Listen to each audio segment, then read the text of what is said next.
50. Life Goes On. March the 29th, 1955. Good morning, friends. By now, the fire here at KSCO 3 weeks ago today is no longer news, but there's an aspect of that story I'd like to tell you about. When I reached the station that morning, the fire department was still there and still at work. The place was a sorry sight. But the fact about the whole confusion stood out beautifully and impressively. The staff and management were not wasting their time moaning about the loss or inspecting the damages. As soon as I stepped up to the door, I saw your announcer, Dick McAlure, and Mrs. Horton busy mopping up and sweeping out the water. It was exactly 8 o'clock, but the manager, Mr. Berlin, was already downtown to see the insurance agents, then the banks and other persons, in order to plan a speedy reopening.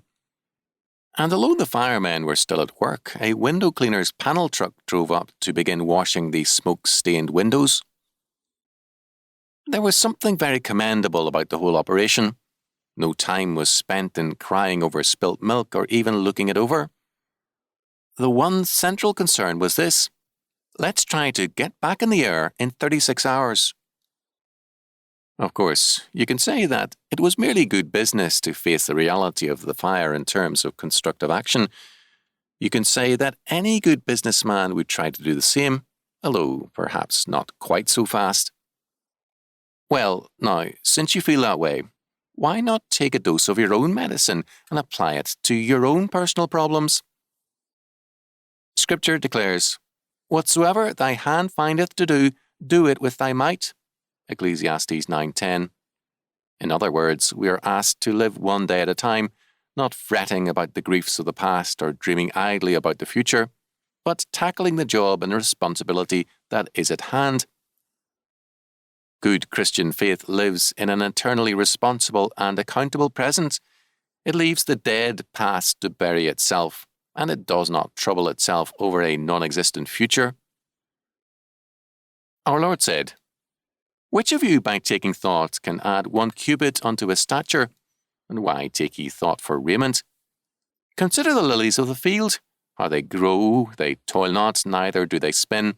And yet I say unto you, that even Solomon in all his glory was not arrayed like one of these.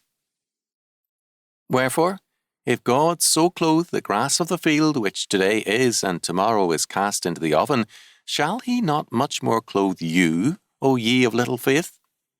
Therefore take no thought, saying, What shall we eat? Or what shall we drink? Or wherewithal shall we be clothed?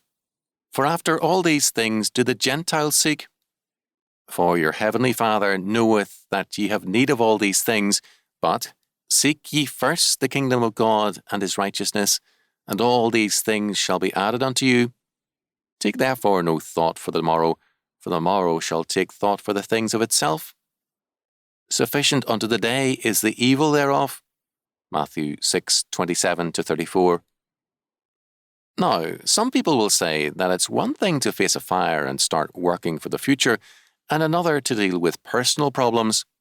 After all, when we deal with material things like a building, we have something we can control, plan, and execute. We need not fret because we can handle the situation. On the other hand, when we deal with something beyond our control, it's impossible, many will say, to avoid worrying and fretting, because when we face some problems, there is nothing we can ourselves do. But our Lord said that it is precisely in these situations that are beyond our control, things that can be compared to our stature, over which we have no control, in these things that we should be free from anxiety. Why? Because these things which are beyond our control are in better hands than ours. They are in the hands of Almighty God. It is a kind of idolatry to feel confidence concerning things we handle, but anxiety concerning that which is obviously out of our hands and in God's control. Every time we worry about things which are outside our control, we are doubting God. We are in effect saying, if I were in charge, then I could feel a little more at ease about matters, but since God is in control, I'm uneasy. Such an attitude is, of course, idolatry. The Lord God took care of all creation before we were born, and will continue to do so with the same infinite wisdom after we are gone. During our brief span of life, we can rest content in His keeping. We can avoid all anxiety about yesterday and tomorrow and content ourselves with living our life as we find it. We can say to ourselves, "My soul, wait thou only upon God." Psalm 62:5.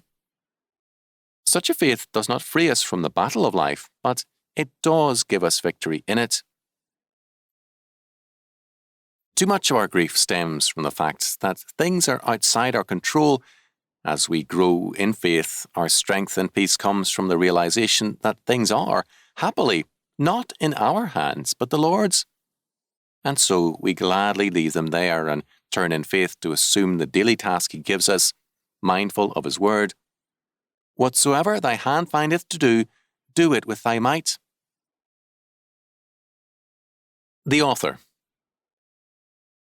Rousseau's John Rushdoony, 1916 to 2001, was a well-known American scholar, writer and author of over 30 books.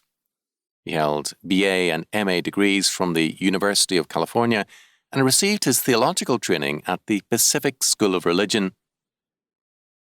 An ordained minister, he worked as a missionary among Paiute and Shoshone Indians, as well as a pastor to 2 California churches. He founded the Chalcedon Foundation, an educational organization devoted to research, publishing, and cogent communication of a distinctively Christian scholarship to the world at large. His writing in the Chalcedon Report and his numerous books spawned a generation of believers active in reconstructing the world to the glory of Jesus Christ. Until his death, he resided in Vallecito, California, where he engaged in research, lecturing, and assisting others in developing programs to put the Christian faith into action. The Ministry of Chalcedon. Chalcedon is a Christian educational organization devoted exclusively to research, publishing, and cogent communication of a distinctively Christian scholarship to the world at large.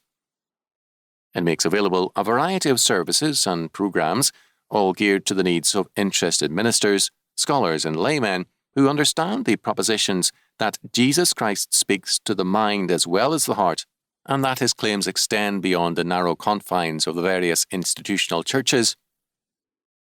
We exist in order to support the efforts of all Orthodox denominations and churches.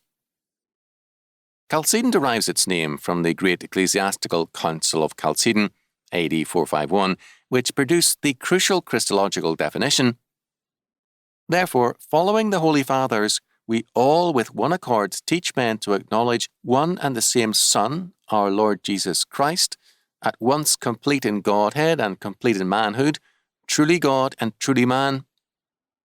This formula directly challenges every false claim of divinity by any human institution, state, church, cult, school, or human assembly.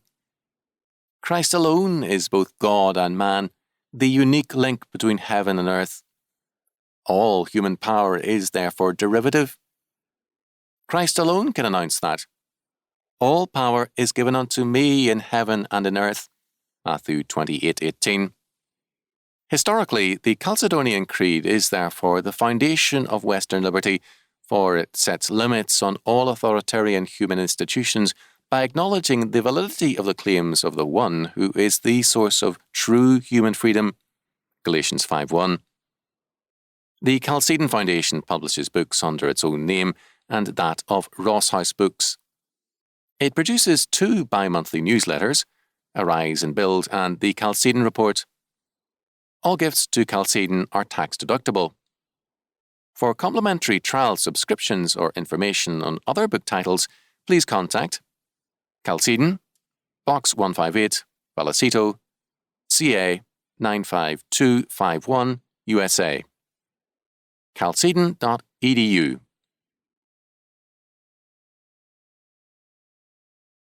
This has been a Chalcedon Foundation production, produced by Grace Community School and Nicene Covenant Church, published by Ross House Books. Copyright 2018, Mark R. Rushdoony. If you've enjoyed this audiobook, Be sure to visit calcedon.edu for more books and audiobooks by R.J. Rushdoony.